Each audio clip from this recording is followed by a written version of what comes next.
Xin chào, tất cả mọi người thích chơi xổ số Khmer bất cứ lúc nào, xổ số Khmer bất cứ lúc nào, xổ số Việt Nam bất cứ lúc nào.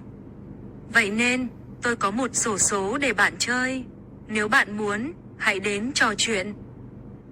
សួស្តីបងប្អូនទាំងអស់គ្នាដែលចូលចិត្តលេងនៅឆ្នោតខ្មែរគ្រប់ម៉ោងឆ្នោតខ្មែរគ្រប់ឆ្នោតនៅឆ្នោតយួនគ្រប់ម៉ោងអញ្ចឹងខាងខ្ញុំមានឆ្នោតសម្រាប់បងប្អូនលេងអញ្ចឹងចង់បានឆាតមក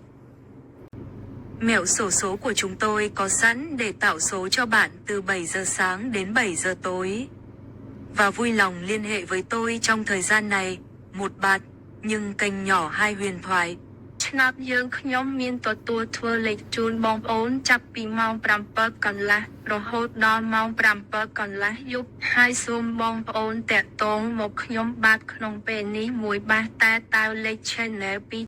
Số điện thoại của tôi mà bạn muốn liên lạc là 088 500 2101 và 096 31 61 939. ចំពោះលេខ Telegram របស់ខ្ញុំដែលបងប្អូនចង់តាក់ទងមកគឺមានលេខ 088 521